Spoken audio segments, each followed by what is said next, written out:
নমস্কার বন্ধুরা, রিঙ্কু কিচেন আপনাদেরকে স্বাগত জানাই। চলে এসেছি আজ আমি নতুন একটা রেসিপি নিয়ে। আজকে রেসিপি হচ্ছে মোদক। আজ আমি মাওয়া দিয়ে গণেশ ঠাকুরের সব থেকে পছন্দের মোদক তৈরি করে দেখাবো। তবে এই মোদকটা দেখতে যতটা সুন্দর হয়, খেতেও বেশ সুন্দর হয়। তার জন্য আপনাদের কাছে পুরো ভিডিও দেখার অনুরোধ রইল। মোদক বানানোর জন্য প্রথমে আমি 200 গ্রাম মতো খোয়া বা মাওয়া নিয়ে নিয়েছি।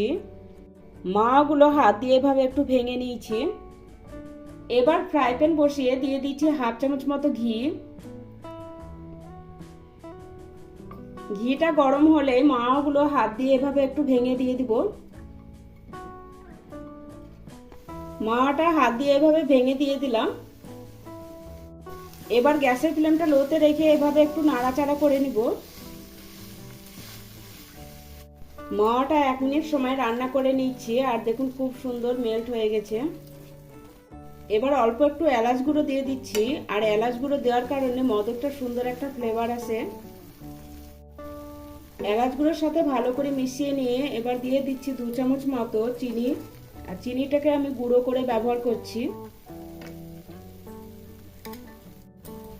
এবার চিনির সাথে ভালো করে মিশিয়ে নিব। চিনির সাথে মাওয়াটা ভালো করে মিশিয়ে নিয়েছি, আর চিনি দেওয়ার কারণে দেখুন মাওয়াটা পাতলা হয়ে গেল। এবার অনবরত নাড়াচাড়া করে মাওয়াটা শুকনো করে নিব। মাওয়াতে অল্প একটু ফুড কালার মিশিয়ে কালার মোদক বানিয়ে নিতে পারেন, তবে আমি মোদকটা সিম্পল ভাবেই বানাচ্ছি। অনবরত নাড়াচাড়া করে মাওয়াটা 8-10 মিনিট লো ফ্লেমে রান্না করে নিয়েছি।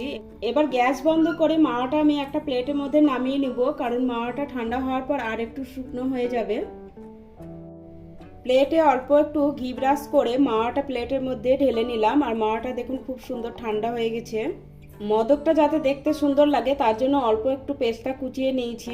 আপনারা চাইলে গোলাপের পাপড়ি বা কেশর দিয়েও মোদকটা সাজিয়ে নিতে পারেন। এবার মোদক বানানোর জন্য মোল্ড নিয়ে নিয়েছি, আর এই মোল্ড যে কোনো বাসনের দোকানে পেয়ে যাবেন। অল্প একটু মোল্ডের মধ্যে ঘি লাগিয়ে দিচ্ছি।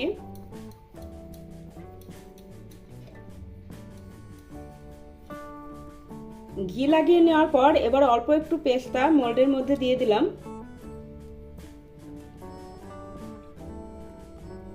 এবার মাওয়াটা দিয়ে দিব মোল্ডের ভিতর।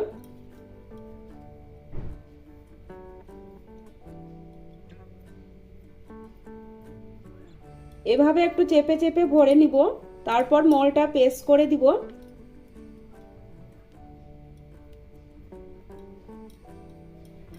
এবার পিছন সাইডটা একটু সমান করে দিলাম। তৈরি হয়ে গেল গণেশ ঠাকুরের পছন্দের মোদক। দেখুন মোদকটা দেখতে যতটা সুন্দর হয়েছে, খেতেও খুব সুন্দর হয়। একই রকম ভাবে সমস্ত মোদক বানিয়ে তারপর আমি আপনাদের দেখাবো।